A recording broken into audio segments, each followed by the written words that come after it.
Lux presents Hollywood.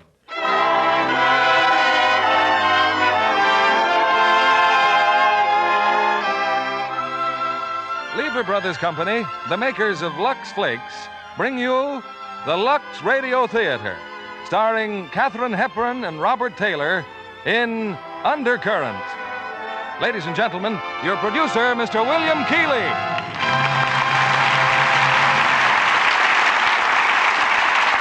Greetings from Hollywood, ladies and gentlemen.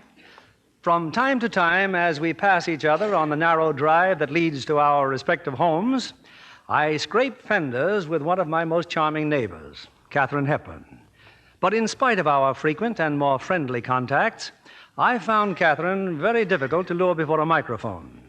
Her radio appearances are rare indeed, so that it's something of a triumph to present her here tonight, co-starred with another of Hollywood's outstanding stars, Robert Taylor, in his first screen role since serving with the Navy Air Corps. Together, Bob and Katharine bring you Metro-Goldwyn-Mayer's thrilling screen hit, Undercurrent. Last Monday night, when we announced tonight's screenplay and stars, the audience response was, well, to say the least, terrific.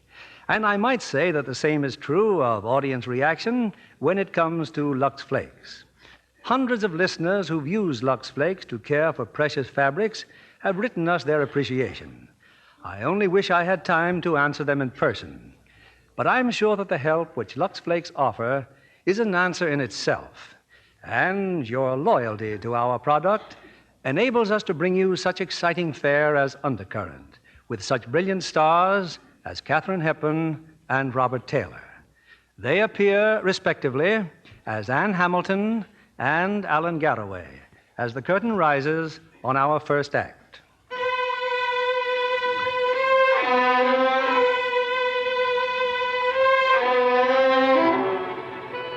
It was a marriage no one ever would have predicted.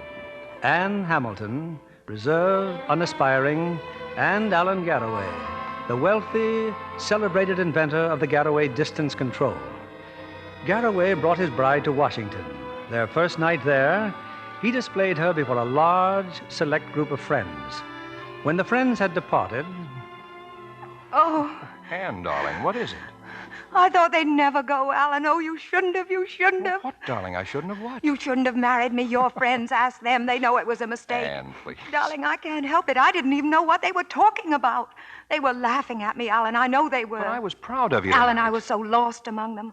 What must they have thought? I mean, well, good grief, I don't even know how to dress. Is that all that's worrying you? I'm going to take this dress off and never see it again. But, darling, it's a perfectly nice dress. Nice dress. It's 8 inches too short, and it's only 2 weeks old.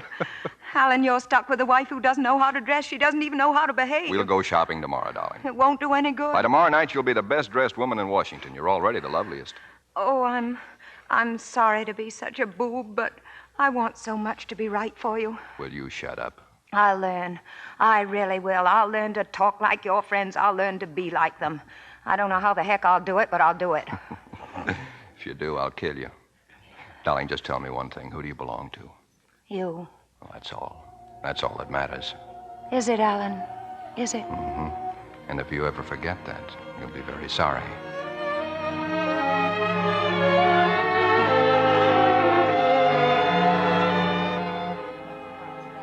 Now, if Madame does not mind waiting, I will arrange to have some hats modeled for her right away.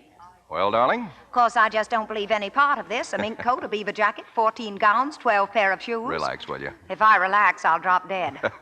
Oh, Alan, how could you have let me wear that brown horror last night? I'm in love with you, darling. I didn't even notice. But you must have. Darling, don't be afraid of hurting me. I don't know much about these things. Alan Garroway. Is that you, Alan? Oh, hello, Mrs. Foster. Anne, this is a neighbor of ours from Virginia, an old friend of my mother's. Mrs. Foster, my wife. How do you do? I'm delighted to meet you, my dear. When are you coming down to Middleburg? Well, if business eases up next month, I hope. Well, Alan, she looks like a fine, honest girl. You, ride, of course. I'm afraid I'm not very good at it. We're raised on horses at Middleburg, aren't we, Alan? Oh, definitely. Alan's not a bad rider, my dear, but his brother Michael's the boy with the light hands. Now, there's a real horseman. By the way, Alan, how is Michael? Michael is always Michael. I hope you'll excuse us, Mrs. Foster. We were just going to... Of course, I'm late for an appointment myself. I'll be looking for you in Middleburg, my dear. Goodbye, Mrs. Foster. Alan, she's nice. You didn't tell me you had a brother. Well, I haven't had time to tell you a lot of things, darling. You pick out your hats, Anne. I'll wait out front and get some air. But I won't...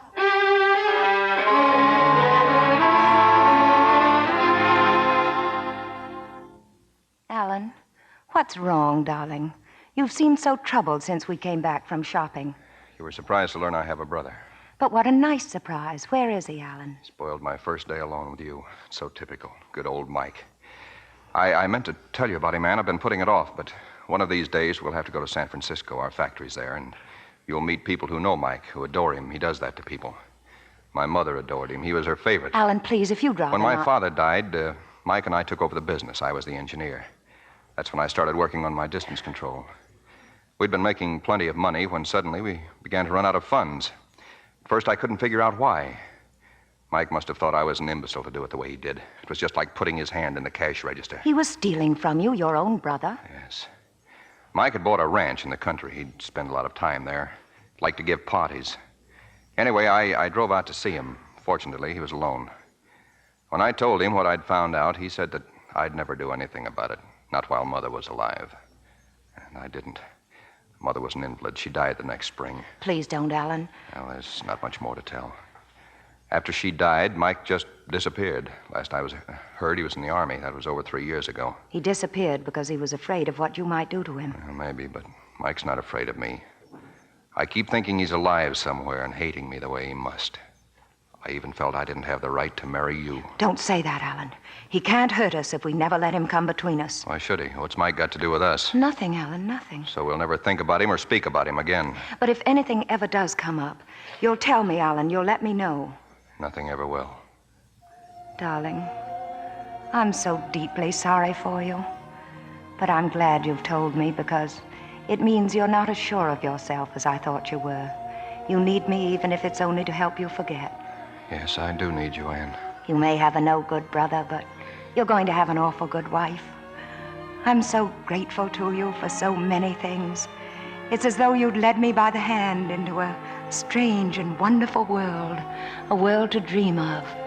Why dream? You're here, Anne. You're mine. And I love you.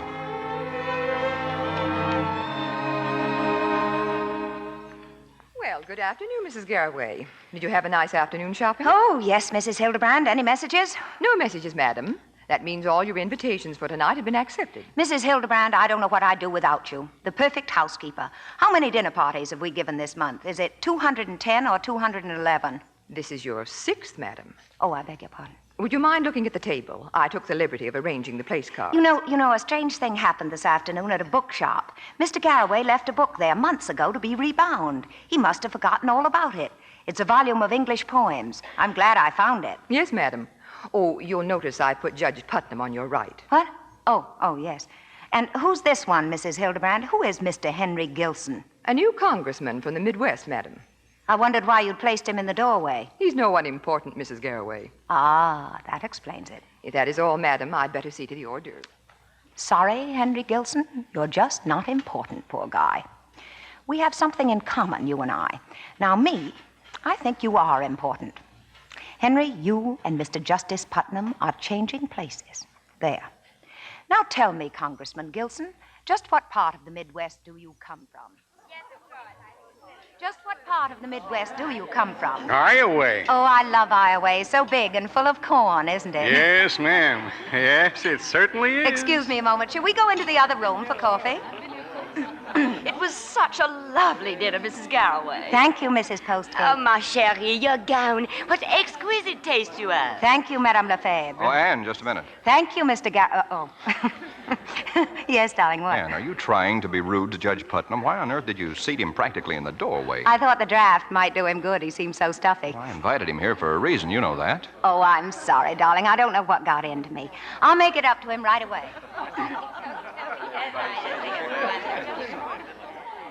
I believe your wife's bewitched me, Garroway. Why, I haven't talked so much about myself in years. Please don't stop now, Judge Putnam. Not when you're telling us about your home. Charleston must be beautiful at this time of year. It is, but I won't say it.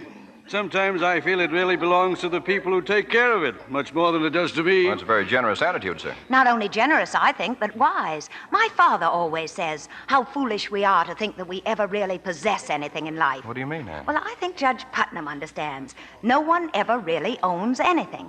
All we have is a temporary use of it. It just isn't true to say my this and my that. Not even my wife? Oh, hey, that's different. No, but you know, I read something today which says what I mean better than anything I've ever heard. I'm ashamed to say I memorized it. I'd love to hear it, my dear. Well, I found it in an old book of poems.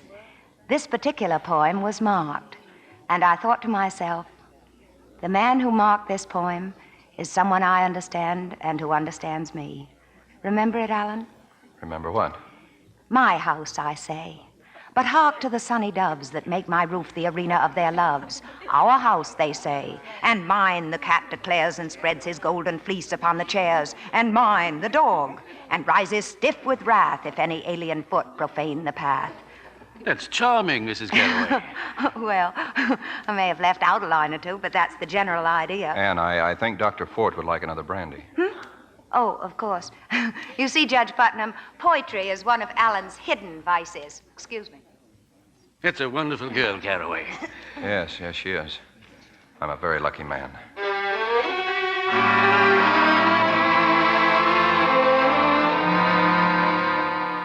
Oh, Alan, it was a nice party, wasn't it? Yes, it went beautifully. Anne, how about driving down to Middleburg tomorrow for a few days? Alan, could we? The house where you were born, the house where you grew up. Well, we can get an early start. Oh, Alan, here's your book. Book? The book the poem came from. Well, that's not my book.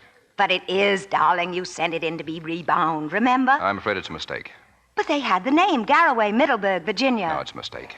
We'll leave right after breakfast. Maybe a little isolated for you down there, darling. No telephone. No telephone. Sounds like heaven. Alan, will you hate being cooped up with me for days? Give me a kiss and then tell me why you ask that. Because I love you. And I can't help noticing when we're alone how a lot of the glow you have with people sort of goes out of you. Anne, what's the matter? Oh, I don't know. Nothing. I just want to be reassured, I guess. I'll consider yourself reassured.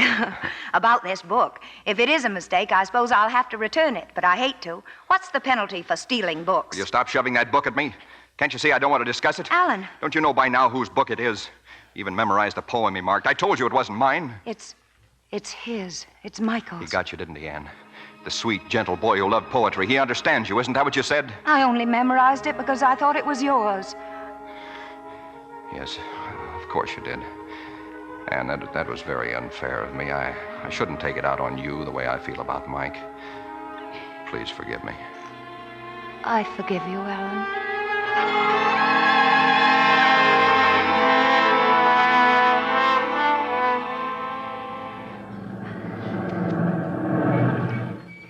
Well, this is it, Anne. This is Middleburg. Alan, what a lovely old house. Oh, it's a dream. George! We're here, George. George? Just the caretaker, darling. Oh. Well, aren't you going to get out of the car? Now, back there are the stables, and the orchard's on the other side. Oh. And that Mrs. Foster you met, she lives beyond that stretch of woods there. Alan, you have a dog. Oh, yes, that's Bait. I don't think Bait likes me very much. Dogs and horses never do. A sign of bad character, I guess. Hello, Bait. Come here, boy. Hey, now, don't you back away from me. You're supposed to be glad to see me. Come here, dog. What you carrying on like that for? Come back. Well, Mr. Allen. Well, I'm sure glad to see you, sir. Bates all right, ma'am. It just ain't used to strangers, that's all. George, this is Mrs. Garroway. Well, I'm glad to know you. Glad to know you, George. Place looks fine, George. It's beautifully kept, so neat. Thank you, ma'am. You can get the bags out of the car, George. I'll show Mrs. Garroway through the house.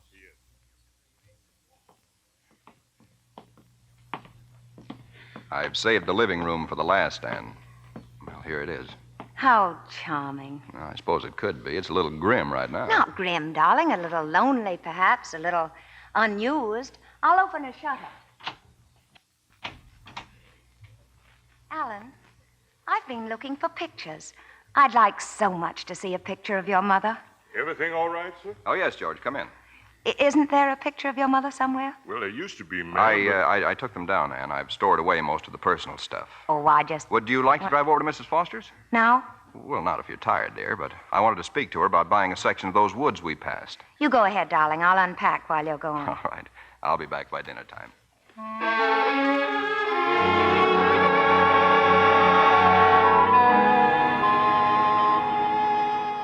George. Yes, ma'am?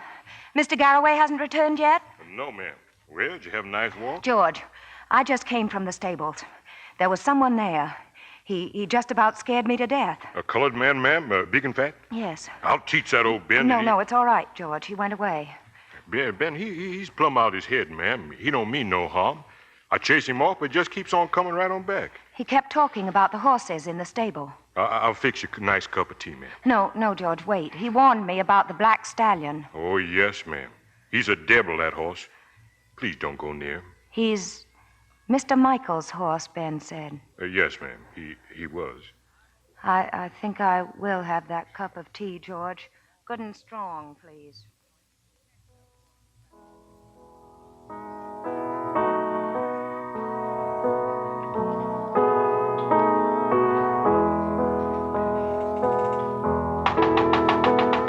George, that must be Mr. Garroway. I'll go, ma'am. I'm in here, darling. Who was it, Ann? Who was just playing that piano? Alan, darling, what's the matter? Who was playing that? Well, I was. You. Why did you play that piece? Well, I don't know. I play it often. Father taught it to me. Your father taught you that? Yes, he does play the piano. I'd forgotten. That's a piece that anyone might play, mightn't they? Alan, you're ice cold. Tell me what's wrong. My mother died sitting at that piano, playing that piece. You see, Ann, Middleburg is not all happy memories for me. Alan, I'm so sorry. I didn't mean to upset you, darling. That's all right. I wish I could have known your mother. But finding out that she loved that piece, too, makes me know her a little, doesn't it? That's a bond between us we didn't know about. Yes. Well, I guess dinner will be ready soon. I'll go clean up a bit. Oh, bring them in there, George. Yes, sir. Fix the cocktails, ma'am. Thank you. George. Yes, ma'am? Mrs. Garroway must have been a wonderful woman. Yes, ma'am, she was. She was an invalid for a number of years, wasn't she? Yes, ma'am. Laid up there in her bed, never complaining. Always smiling. This piano must have been a great comfort to her when she did get up. Piano, ma'am? Well, Miss Garroway never played no piano. She didn't? But she died sitting at that piano, didn't she? No, she died upstairs in her room, ma'am. George, you can serve dinner any time it's ready. Yes, sir. I'm starving. Be ready just in a minute, sir. Cocktails. We can use these, huh, darling? George's cocktails are the best. Almost good enough for you.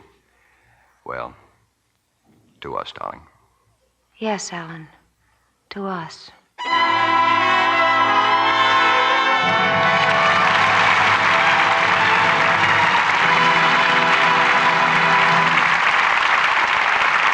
Our stars will return in Act 2 of Undercurrent in a moment.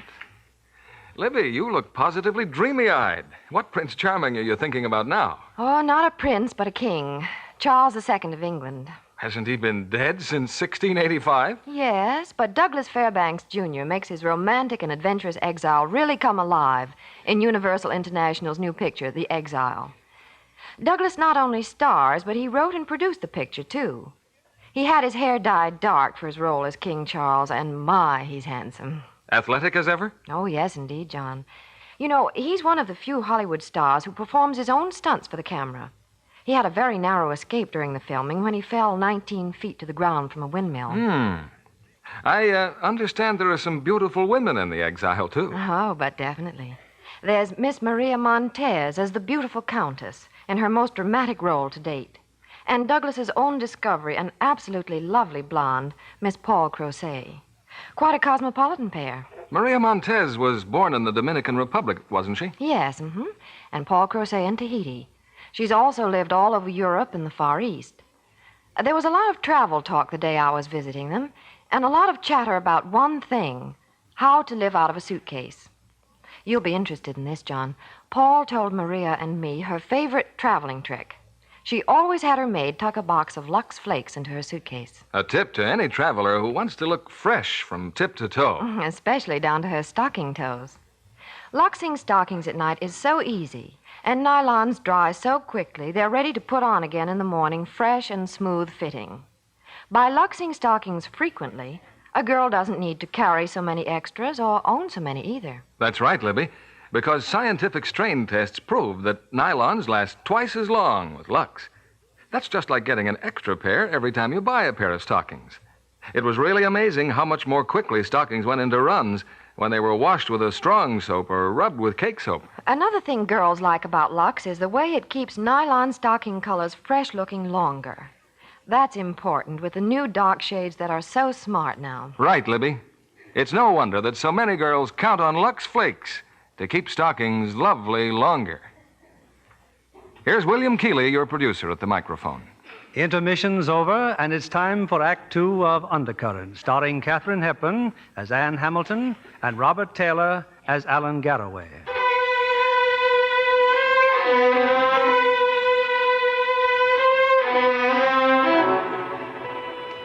It's been a strange and troubled 24 hours for Anne Garroway. Clashing against the peace and loveliness of Middleburg are the tormenting doubts of what Alan has told her, his brother, Michael, his mother. It's after dinner now. Alan has to drive to the village, and when he's gone, Anne has a plan. You sure you don't want to come to the village with me, Anne? Do you mind, darling? I am tired. That telegram this afternoon, it was from John Wormsley. He's in charge of the San Francisco plant. You'll be meeting him soon. Oh, Alan. Well, I'm sorry, darling. If you'd rather stay on here... Oh, no. If you're going to San Francisco, so am I. You'll like San Francisco. Well, I won't be long. If you need anything, just call George.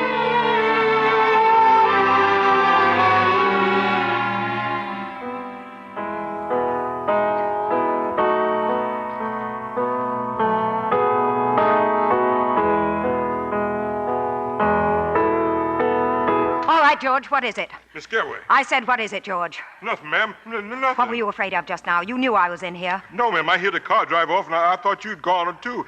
No lights on in the room here. I turned them off. Who did you think was in here, George? Who used to sit at this piano and play that piece? Oh, please, Miss Ma'am. It wasn't nobody, ma'am. That's not true. Who did you think it was? Did you think it was Michael? No, ma'am. But Michael did play that piece, didn't he? Oh, Miss Garroway, please. Don't tell Mr. Allen I was talking about Mr. Michael. I won't tell him, George. How he must hate him. He's tried to take every reminder of Michael out of this house, erase him completely. No pictures, nothing. George? Yes, sir? Mr. Allen has been terribly hurt. We've got to find a way to help him. Just tell me what I can do. There's not much you can do, George. We'll be leaving soon for San Francisco. What has to be done, I must try to do myself.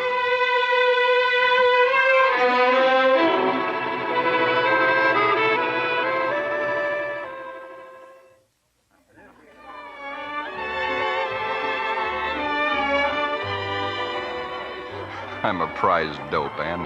Of all the places to take you, your first night in San Francisco, another nightclub. But you said Mr. Wormsley was to meet you here. Oh, well, I know. Alan, who is that girl, the girl you spoke to as we came in here? Sylvia Burton, an old friend. Just an old friend?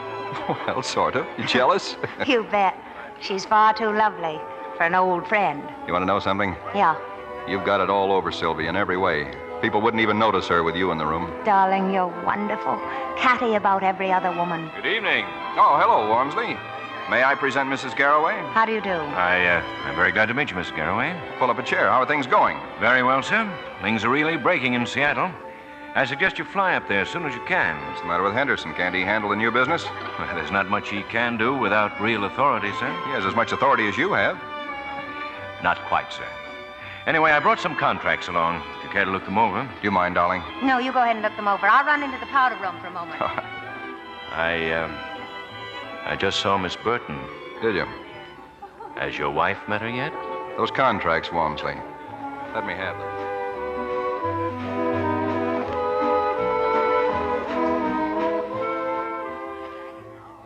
Oh, hello, Mrs. Garroway. Oh, Miss Burton. How do you like San Francisco? It's wonderful. So many bridges. Yes, so many to cross. I beg your pardon? What do you hear from Michael? Oh, nothing much. Did you ever meet him, Mrs. Garroway? No, I haven't, but I'm looking forward to it. You know, there have been some pretty unpleasant rumors about Michael. Well, whatever they are, I'm sure they're not true. Sorry. It's strange, but I was beginning to have a funny feeling that Michael might be dead. Oh, no. I'm sure Alan would know. Yes, I suppose he would. You know, Miss Burton, when I saw you before, I wondered who it was you reminded me of. It's me. Not our features exactly, just something intangible. Have you noticed it? No.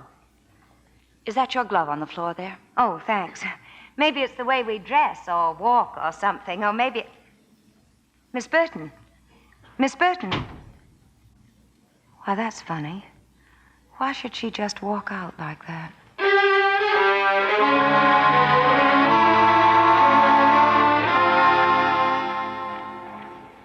Well, what do you think of our plant, Mrs. Garroway? I'm very impressed, Mr. Walmsley. Well, I imagine your husband's in Seattle by now. Is there anything else around here you'd care to see? Yes, I'd like to see some photographs. Photographs? It's silly of me, isn't it? But it's such a big plant now and so impersonal. What was it like when it started, Mr. Walmsley? The plant, the employees. Who was here at the beginning? Well, there's a picture on that wall behind you, Mrs. Garroway. Oh, yeah, that's what I mean. Oh, there's Alan. Alan in overalls. And you, Mr. Walmsley. Yes. But those other three men, Well, two of them are still with us. The other one is dead. who was he, Mr. Walmsley? His name was Carl Stoyer. Wasn't my husband's brother working here then? Why isn't he in the picture? He was at his ranch the day it was taken. His ranch? Oh, yes. What's happened to the ranch? Well, Mr. Garroway took it over. Alan owns it? You know, I'd like to see that place. I'm afraid that's not very practical. It's quite remote. Fog is bad this time of year. There is a caretaker. But I'd like to spend the day in the country. Could you give me the keys, Mr. Walmsley? I'll send them to your hotel in the morning. And would it be possible to draw me a sort of map as to how to get there? I'll enclose a map with the keys. You've been very kind, Mr. Walmsley. Thank you. Good day, Mrs. Garroway.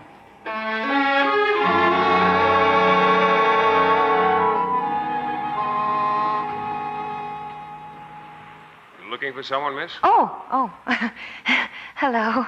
I'm Mrs. Alan Garroway. How do you do? Are you the caretaker? Why, yes. I've just been inspecting the house. Well, I was just about to leave, but if there's anything I can do for you... Tell me, did you know Michael Garroway? Yes, I did. I'm a close neighbor up the road. He left here very suddenly, didn't he? Yes. I guess he was a rather unpredictable person. Well, anyway, I think this is one of the most charming houses I've ever seen. It has, well, dignity. Doesn't look as though it had been shut up at all, does it? No, it doesn't. It looks, well, as though it were waiting for someone. I had a feeling coming in here that time was standing still. But time doesn't stand still anywhere, does it? Oh, yes, it does. Haven't you ever had a feeling of complete peace and contentment? That's what I felt when I came in here. Nothing to fear, nothing to think about. This was, well, peaceful, and time stands still. You probably think that's foolish. I suppose it is. No, I don't think so. I agree with you about the house. It is peaceful. Is that surf, I hear? Are we that close to the ocean? Yes, if you like, I'll show it to you. It's none of my business, Mrs. Garroway, but did you have any special reason to come out here? Well, it was such a nice day, and I thought No. I came out here to learn more about Michael Garroway. You better watch the path. It's sort of rocky here. Everyone seems to be so vague about him, except my husband, of course. I don't know why I'm bothering you with all this. There's the ocean, Mrs. Garroway. Golly, it's beautiful, isn't it? You know, it's amazing. Michael had so much. Why do people do the things they do to themselves? Why doesn't someone step in and stop them, help them? What about those people who refuse to be helped? Useless to even try. Oh, no, it's not. It's never useless. Not if your chance of helping them is 1 in a million. You feel quite deeply about it, don't you? You bet I do. My, that sea is near. Is there good swimming? No, there's a riptide. But it looks so calm. You can't always see the undercurrent, but it's there. Like life. Yes, that's right. Well, the fog's starting to roll in. Be getting dark soon. You going back to the house? Yes, in a minute. You go ahead. Thanks for taking me around, and forgive my philosophic outburst. Don't apologize for that. I think it was very well said. Goodbye, Mrs. Garroway.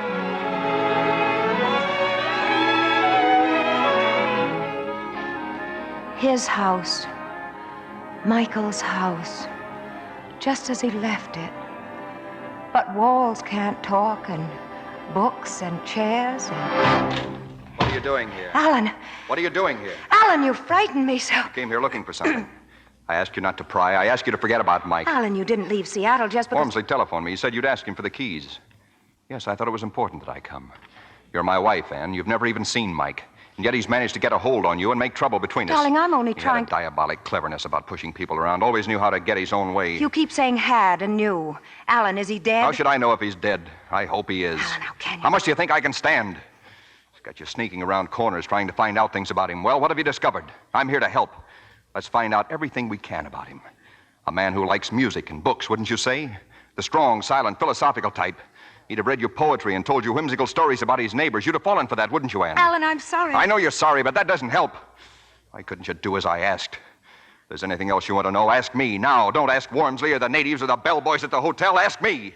I'll tell you anything if you'll only stop bringing him into our life. I was wrong to come here, Alan, if you didn't want me to. But for you to shout at me and treat me as though I were a criminal. Alan, whatever I did for us. To try to find out what it is that comes between us because of him. Alan, it's our life together that he's hurting. Our marriage. And I want our marriage. We'd better start back to town.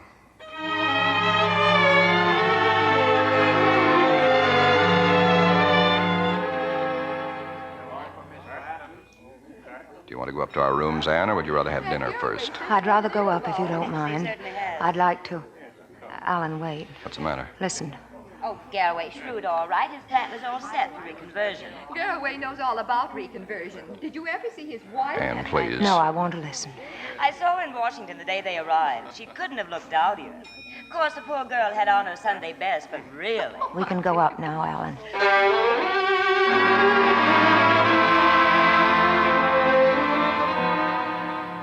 What are you thinking about, Anne? Those two women in the lobby?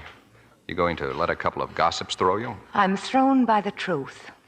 I was rather dowdy that first night in Washington. You expected me to be, didn't you? What? You could have waited to have me meet your friends. But the truth is, if no one saw the before, you wouldn't get the credit for the after, would you? Why should I want to do a thing like that? So you could exhibit me as your very own invention, like the Garroway distance control. What do you mean by that? You know, Alan, I think I have a glimmering now of why you married me. I want to know what you meant about the distance control. I meant nothing about it. All right. What else do you think? Why did I marry you? You wanted another girl, but she fell in love with someone else. I happened to remind you of her, only I was so terribly admiring of you. And you thought if you could make me outshine her... Oh, you're mad, Anne. Yes, Alan. I think sometimes I am. I have a feeling as though I were living in a dream, haunted by your obsession, your hatred for your brother, all around us. Anne, things between us look pretty black right now. It's hard to talk. But I want to tell you that I love you. The way I acted at the ranch was unforgivable. I'll never speak that way to you again. I have to go back to Seattle. You'll have a couple of days to think. And when you do, try to keep a little old-fashioned trust and blind faith in our marriage. I want our marriage too, Anne. It's very important to me. Please try. Yes, Alan. I'll try.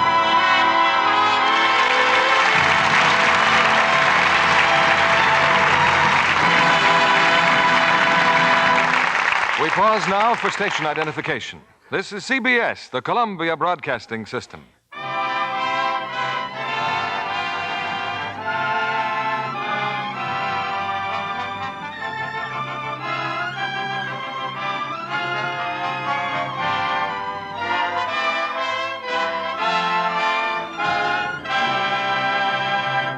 In a moment, we'll return with Act 3 of Undercurrent. The role of a script girl in producing a great picture is seldom fully appreciated by the public. Her meticulous attention to detail is of the utmost importance to a successful production. Our guest tonight is one of those unsung heroines. She's Miss Isla Jacobus, script girl for Clarence Brown, producer-director of Song of Love, Metro-Goldwyn-Mayer's romantic love story of Clara and Robert Schumann, starring Katharine Hepburn. It must have been a fascinating picture to work on, Miss Jacobus. It certainly was, Mr. Keeley.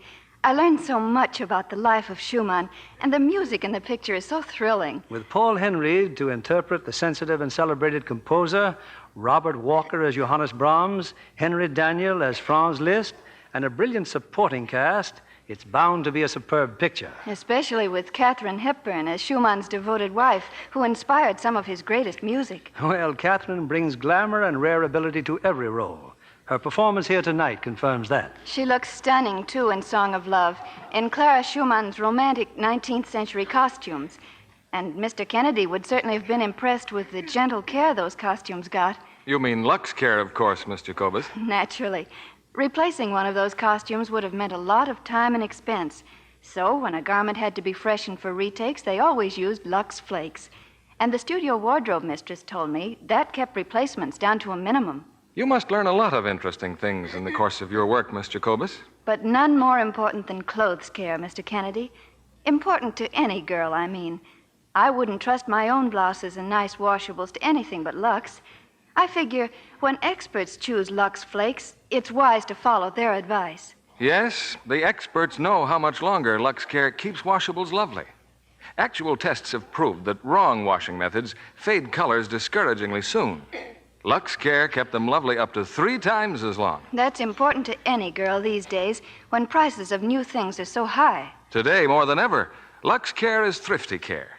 Thank you for coming tonight, Miss Isla Jacobus. Back now to our producer, William Keeley. We continue with Act 3 of Undercurrent, starring Katharine Hepburn as Anne and Robert Taylor as Alan.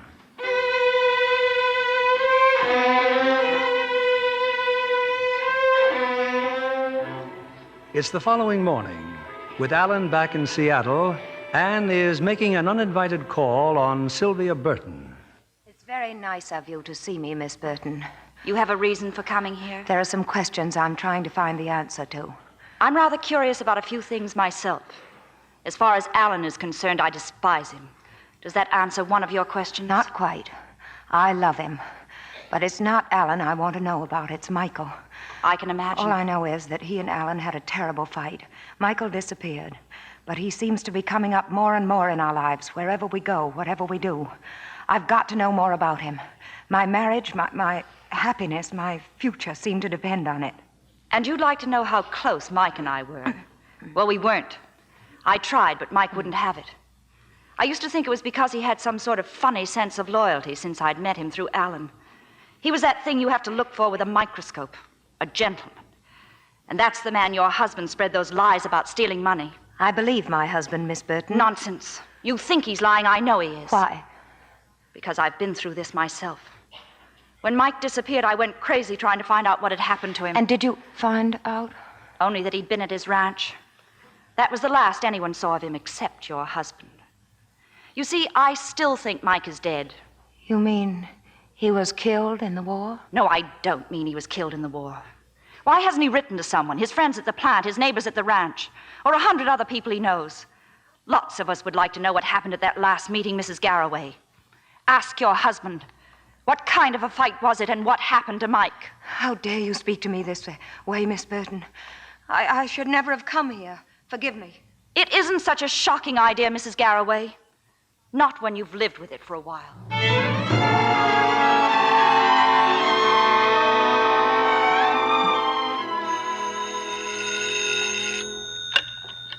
Hello? Mrs. Alan Garroway? Yes? One moment, please. Seattle is calling. Here's your party, sir. Anne? Yes, Alan? Anne, I miss you, darling. I miss you very much. I haven't been able to think or concentrate on anything but you. I'm so glad you said that, Alan.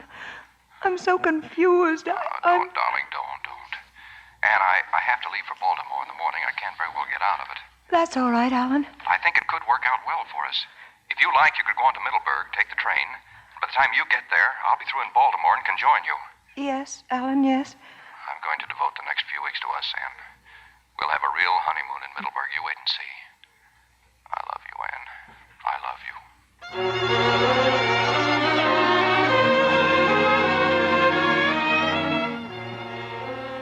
I wish I'd known you was coming to Middleburg, Miss Garroway. I wish you'd told me. Why, George, I don't think you're very glad to see me. Oh, no, ma'am. No. I'm real pleased.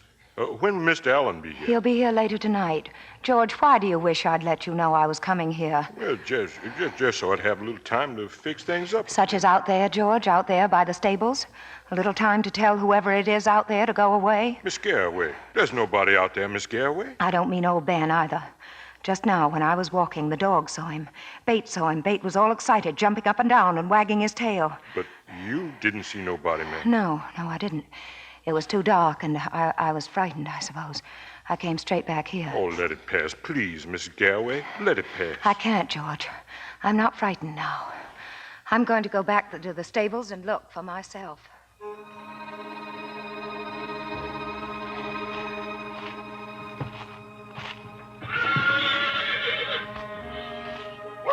Bate, come here, boy, come here. There's no one here now, is there, Bate? But there was. And you saw him, didn't you? You saw Michael. He's alive, isn't he? I thought that Sylvia Burton was right, that Alan had killed him. But everything that Alan said about him is true. Michael's here and he's hiding. That's why, George. Oh, Alan, how could I?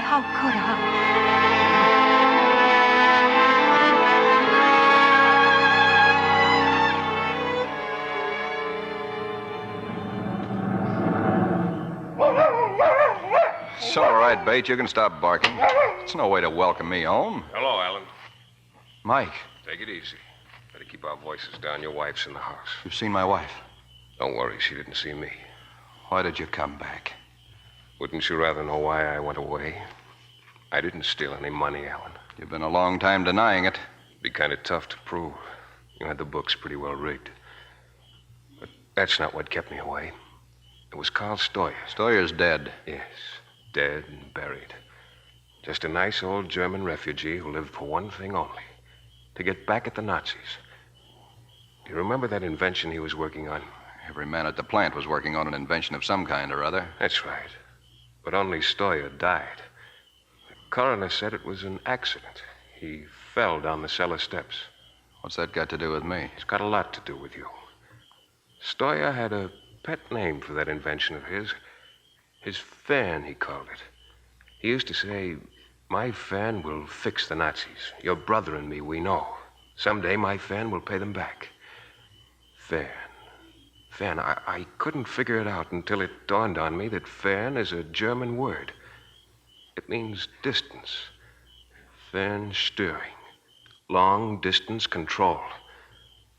That's why Steuer died. He was murdered by somebody who wanted his invention. The distance controller was mine. It was Steuer's, and it's made millions for you. Well, has the money been worth it, Alan? Has it been worth killing for? You can't prove any of this. Maybe not. Is Wormsley the only other one who guessed? Because you're paying him off, aren't you? Anyway, I wanted to get out of the whole mess. That's why I disappeared. But it seems it has to be faced after all. I have met your wife. Here? Today? No, at the ranch. She thought I was the caretaker. She's a fine girl, Alan, but she doesn't know about Steuer, does she? I'm here to make sure she finds out. You think I killed Steuer? What makes you think I wouldn't kill you? I believe you're capable of trying. No. Once I could have killed you, but not now. I can't kill you any more than I can give Ann up. I'm going to keep her, Mike, for as long as I can. A minute, an hour, as long as I can. How can you think you have a right to... What gives a man a right? Does love? Because I love her.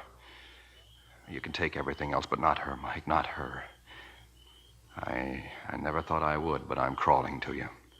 She loves me. She's helping me. I've got a chance now. I can be all right. I never could before. What chance does she have, Alan? I'll tell her. Only I'll have to do it in my own time. Just a little time, that's all I'm asking. Until I'm sure of her. I think you can be sure of her. Well, I guess there's nothing left for me to do. If she'll go along with you, I'll stay out of it. But tell her, Alan. Tell her, because if you don't, I won't be able to stay out of it. I'm going to see that she gets her chance, too.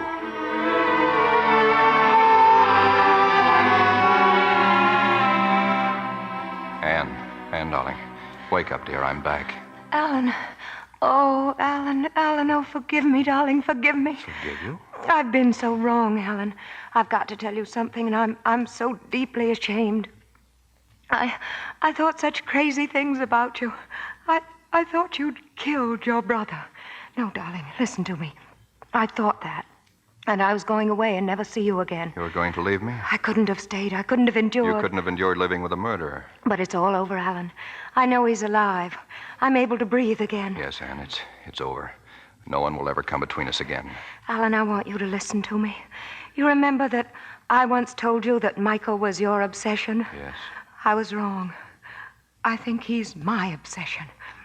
I want to drive him away, but there's something unfinished somehow. I think if I could see him, hear him speak, then I'd know him the way you do, as a man, not a shadow, someone who is cruel and wrong and who has hurt you. Oh, I was so wrong about him. Everyone was. Everyone? Who did you speak to about Mike? Sylvia Burton. She thought you had killed him. And you believed her? Were you glad she was wrong? Glad? Oh, yes, Alan, yes. Then why are you unhappy? Well, that's what I'm trying to tell you. He's still here in my mind somehow. You've got to help me, Alan. I don't understand it. Do you understand? Yes, I think I do. You're in love with him. No. You're in love with him, aren't you? Oh, no. How could I be in love with someone I've never seen? You've seen a lot of Mike. A book, a poem, his house, a girl who once loved him. Aren't you jealous, Anne, of Sylvia Burton? Why did you go to her? What did you really want to know? Alan, please. You'd go to anyone who could talk about Mike. You wanted to believe what they had to tell you. You never believed me. You don't believe me now. Stop it, Alan. Stop it. It wasn't my happiness, our happiness you were trying to find. It was him. That's not true. You were so relieved just now. Not because I hadn't killed him, but because he was alive. You'll go on looking for him, won't you, Anne? And after you find him, then what? Will you leave me? Alan. Don't you see what you've done? You'll never leave me, Anne. Never.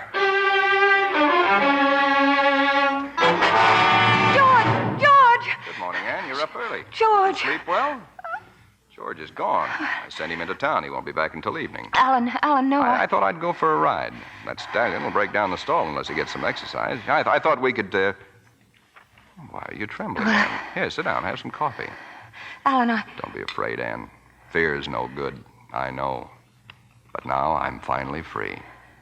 Drink your coffee, Anne. Your hand's shaking. You're not going to be afraid the rest of your life, are you, Anne? Are you?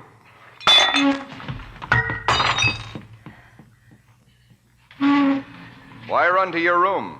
You can't lock yourself in. I've got the key. Hey there. Anyone up? Oh, hello, Mrs. Foster. Come in. Hello, Alan. Your wife up yet? Yes, I think so. Shall I call her? Well, it's a fine morning for a ride. Yes, it is. You must have had the same idea. You're dressed for it. Yes, Oh, there you are. Welcome home, my dear. How about coming over for breakfast and a ride? I'd like to very much. Wonderful. I'll expect you in half an hour. How's that? But I can be ready in just a moment. Well, Biscuits for breakfast, Mrs. Foster? With my own two hands. And just wait till you taste them. There's nothing like them in the whole world. Mrs. Foster, there's something I must tell you. I must speak to you. That's fine, dear. We'll have a leisurely breakfast and all morning to get acquainted in. See you soon, dear. I'll walk along with you, Mrs. Foster. I'll have to saddle up the horses. What's the matter with the bride, Alan? A quarrel? Not a quarrel, exactly. Don't worry. It's natural the first year, getting acquainted. What horse are you going to ride, Alan? The stallion, naturally. Well, you just make sure you don't give him to her. He's a mean one, that brute. Alan, did we have to come this way? Can't you handle your horse? I gave you the mare. But I'm not a good rider, Alan. This cliff... I thought if we took the trail along the cliff, you'd enjoy the view. It's beautiful, isn't it? Alan, keep your horse back, please. It's easy to say. I can't hold him in. But there's not room for both of us. That is narrow, isn't it? Quite a drop to the gorge, Anne. 200 feet. Alan, you're pushing me. Use your spurs. Go on ahead. Alan, please don't. You want to leave me, Anne, don't you? You want to go to Michael? Well, I'll send you to him now. No. You little fool. Go on. Run away. See how far you'll get.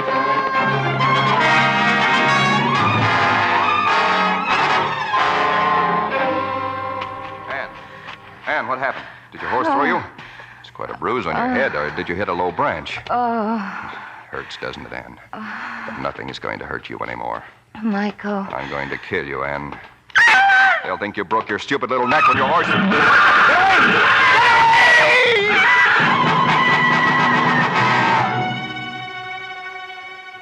Hello. Hello, Doctor. This is Mrs. Foster. There's been a terrible accident. Alan Garroway is dead. That stallion of his must have gone crazy or something. Kicked him to death, it looks like. You better come right out, Doctor. His wife's been badly hurt, too.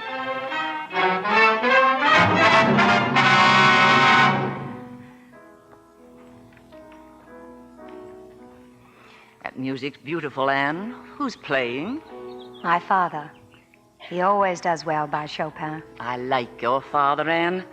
I'm so glad he was able to come down here. So am I, Mrs. Foster. You're all right, Anne. Staying on here at Middleburg all these weeks, doing your getting well here. It took courage to face it out. Most people would have run away. Hard to run away in a wheelchair. Dr. Hill says by next week you can burn that wheelchair. But that isn't what I mean. That's not what I mean either. No, I feel I have something to do and that I must do it here. That's really why I stayed. Not because I have courage. I haven't. Here you are, darling, one of George's priceless eggnogs. Father. Well? Who's playing the piano? You have a visitor. Oh, no, I can't see him now. I'm not ready yet. I can't. You sent for him, Anne. Yes, I sent for him. I'll wheel you in. I can manage alone, thanks.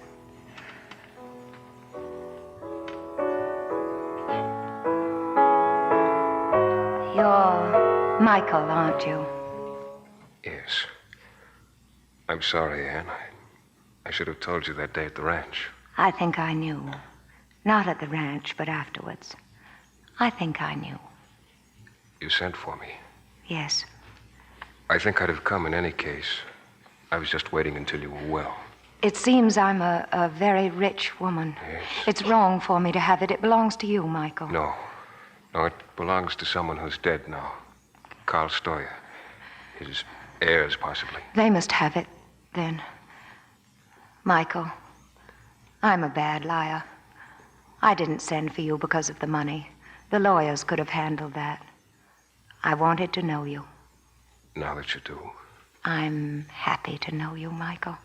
Thank you. There are other things that I must tell you. I won't forget Alan. I loved him very much. Not at the end. It was gone then. But I did love him. I know. Anne, I almost got you killed. I was here the night before. I saw Alan, talked to him. I should never have left. I looked for you, Michael. I went away that night because I was full of my guilt about my feelings for you. I had no business to feel the way I did about you, my brother's wife. I won't talk about it now. Someday. Yes, Michael.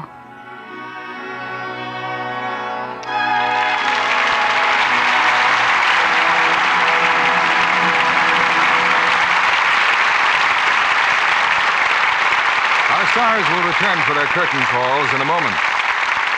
Libby, have you any fashion tips for the ladies in our audience tonight? One very important one, Mr. Kennedy. I've noticed that some girls who are wearing the new longer skirts think that lengthening their dresses is enough. Actually, they need longer slips, too. Otherwise, the gap is often apparent and the skirts don't hang gracefully. Are the makers of slips cutting them longer now? Oh, yes. But you don't necessarily have to buy a whole new slip wardrobe.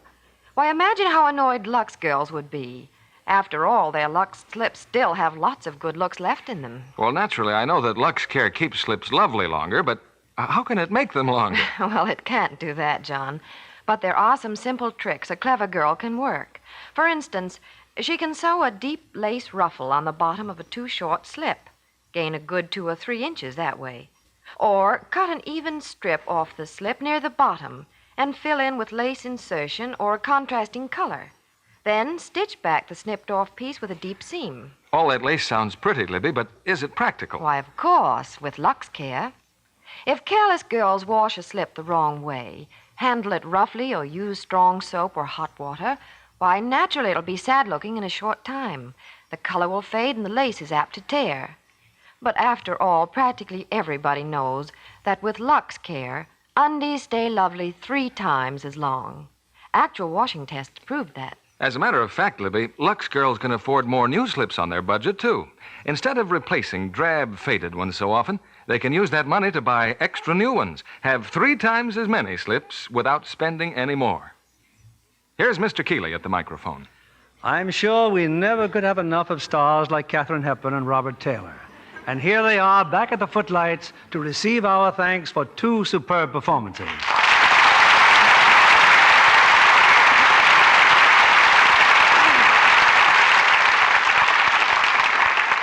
Katharine, I'm happy our efforts to bring you to this stage tonight have been so splendidly rewarded.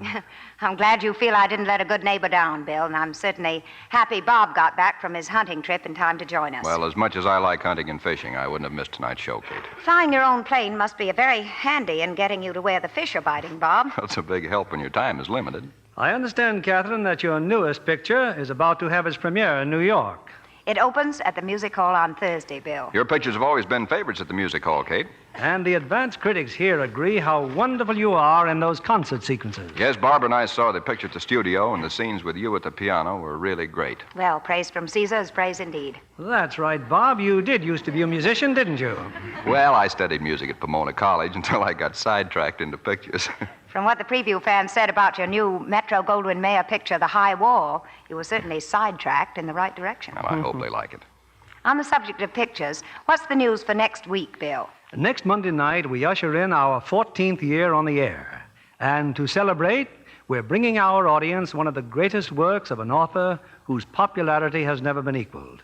It's J. Arthur Rank's exciting production, Great Expectations. Charles Dickens at his best, Bill. Who do you have as stars? Our stars are Robert Cummings, Anne Blythe, Howard Da Silva, and Lee J. Cobb. Great Expectations is a thrilling, dramatic story that should hold the interest of our listeners of every age. It should indeed, Bill. A play that nobody should miss. Congratulations and good night. Good night, Bill. Good night, Bob and Katharine. All our thanks.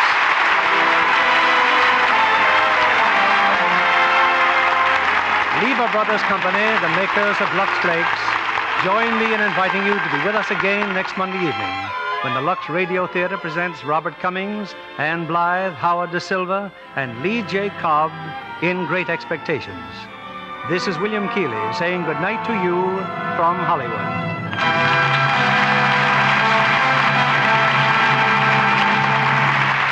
This is Community Chest Time, a time that unites Americans of all faiths and creeds behind the great work of the Community Chest. Experience has proved that this is the best way, the truly American way, of providing help to the unfortunate in your community. Each year, your local Community Chest helps support vital services, such as hospitals, clinics, homes for the aged, aid to the handicapped, and youth organizations. The theme of this year's campaign is Everybody Benefits, Everybody Gives. So give generously, all you can afford, when you're approached by one of your fellow citizens within the next few weeks. A contribution to your local Community Chest is an investment in the future of our nation. Katharine Hepburn and Robert Taylor appeared by arrangement with Metro-Goldwyn-Mayer, producers of Green Dolphin Street, starring Lana Turner and Van Heflin. Heard in our cast tonight were Ira Grossell as Michael and Frances Robinson as Sylvia. This program is rebroadcast to our servicemen and women overseas through the worldwide facilities of the Armed Forces Radio Service. And this is your announcer, John Milton Kennedy, reminding you to join us again next Monday night to hear Great Expectations with Robert Cummings, Anne Blythe, Howard Da Silva, and Lee J. Cobb.